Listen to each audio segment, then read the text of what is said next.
Shalom, pagi bersama tundukkan kepala, pejamkan mata sejenak. Bapa yang bersemai dan kerajaan surga yang boleh kami kenal di dalam nama Tuhan Yesus Kristus. Terima kasih Bapa buat pemeliharaan yang Kau berikan dalam hidup kami. Kami merasakan bagaikan umat Israel berada di Goshen dalam lindungan Tuhan, sebab Engkau gembala yang baik yang selalu menyertai sepanjang malam, sepanjang hari. Hari ini kami boleh bangun dengan tubuh yang sehat, semua karena anugerah-Mu, anugerah yang Kau berikan kami tidak sia-siakan. Kami berikan yang baik, adakan mesbah keluarga, mesbah pribadi. Kami boleh naikkan pujian penyembahan, kami rindu untuk mendengarkan renungan firman-Mu. Roh Kudus, ungkapkan firman-Mu. Roh Kudus, lembutkan hati kami sehingga butir firman-Mu menjadi berkat buat kami, dan kami juga boleh naikkan doa syafaat kepada Tuhan. Haleluya, amin. Shalom, pagi. Mari sama-sama kita membaca firman Tuhan.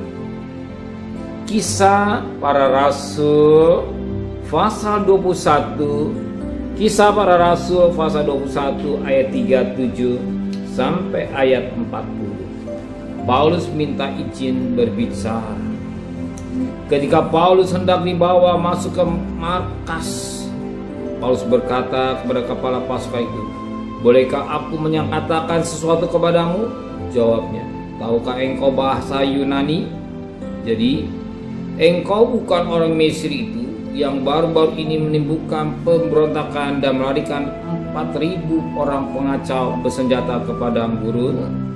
Paulus menjawab, "Aku adalah orang Yahudi dari Tarsus, warga dari kota yang terkenal di Kilikia. Aku minta supaya aku diperbolehkan berbicara pada orang banyak itu." Sudah Paulus diperbolehkan oleh kepala pasukan, pergilah ia berdiri di tangga dan memberi isyarat dengan tangannya kepada rakyat itu. Ketika suasana sudah tenang, mulailah ia berbicara pada mereka dalam bahasa Ibrani. Puji Tuhan, kita perhatikan bagaimana firman Tuhan yang jadi berkat buat kita pagi hari ini. Dikatakan dalam firman Tuhan pada ayat 39. Paulus menjawab, "Aku adalah orang Yahudi dari Tarsus, warga dari kota yang terkenal di Kilikia. Aku minta supaya aku diperbolehkan berbicara pada orang banyak itu." Siapakah Paulus ini yang minta izin untuk berbicara kepada orang banyak? Siapakah Paulus ini? Ternyata Paulus di dalam firman Allah dalam Rasul-Rasul pasal 9 yang bernama Saulus ini satu pribadi, sebagaimana dikatakan dalam Kisah Rasul pasal 9 ayat yang pertama dan ayat selanjutnya. Sementara itu berkobar hati Saulus atau Paulus untuk mengancam dan membunuh murid-murid Tuhan.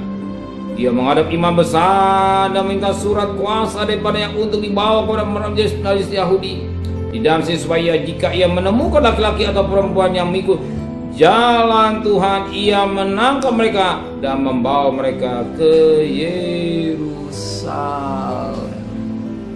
Jadi pribadi Saulus atau Paulus, suatu pribadi yang dikatakan dalam firman Tuhan, dia berkobar-kobar dalam hatinya, bukan untuk memberitakan Injil, bukan berkobar-kobar untuk menyampaikan firman Allah, bukan berkobar-kobar semangat untuk menyelamatkan mereka yang belum kenal Tuhan.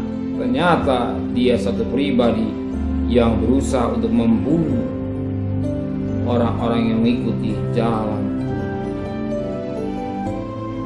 Tetapi yang sangat menarik, Paulus ini, Saulus ini, ternyata ketika dia berjumpa dengan Tuhan secara pribadi dalam perjalanan ke Damsik, dia mengalami suatu perubahan. Ketika dia berjumpa dengan Tuhan secara pribadi, dia mengalami suatu perubahan. Betapa penting kita berjumpa dengan Tuhan secara, bukan kata orang, tetapi mengalami berjumpa dengan Tuhan secara pribadi, sebagaimana pada ayat yang ketiga dan 4 dan selanjutnya. Dan Tuhan berkata, siapakah yang engkau meniaya aku? Dan Paulus berkata, Tuhan engkau. Dan dia berjumpa secara Tuhan. Penting dan sangat penting. Saudara harus berusaha berjumpa dengan Tuhan pribadi. Jangan hanya berusaha, butuh waktu makan kita berdoa, tapi lebih pada itu ada waktu mesbah. Adakan mesbah pribadi sebelum kita mengadakan aktivitas lain. Kita mengadakan berjumpa dengan Tuhan secara pribadi dalam doa, supaya kita ada hubungan dengan Tuhan, kenisko, hubungan dengan Tuhan rapat. Biasakan hidup ini hari lepas hari. Setiap pagi sebelum kita bekerja, sebelum mengadakan aktivitas lain, kita mengadakan berjumpa dengan Tuhan pribadi. Ketika kita berjumpa pribadi, nanti kita lihat bagaimana Tuhan turut campur tangan dalam hidup kita. Tuhan turut campur tangan dalam bisnis saudara. Tuhan turut campur tangan dalam rumah tangga saudara. Tuhan turut campur tangan dalam pelayanan saudara. Tuhan turut campur tangan dalam hidup saudara. Kenapa? Ketika saudara berjumpa dengan Tuhan pribadi, dan Alkitab berkata, jika Allah pihak kita, siapakah lawan kita? Ada penyertaan, ada pembelaan, ada pengayoman, ada pelindungan yang berlaku dalam hidup kita. Amin. Maka kita tidak rugi kalau kita siapkan waktu kita dapat perjumpaan pribadi di dalam doa pagi hari ini. Saudara tidak salah, tidak buang-buang waktu, tapi saudara akan diberkati Tuhan. Nanti saudara lihat hasilnya.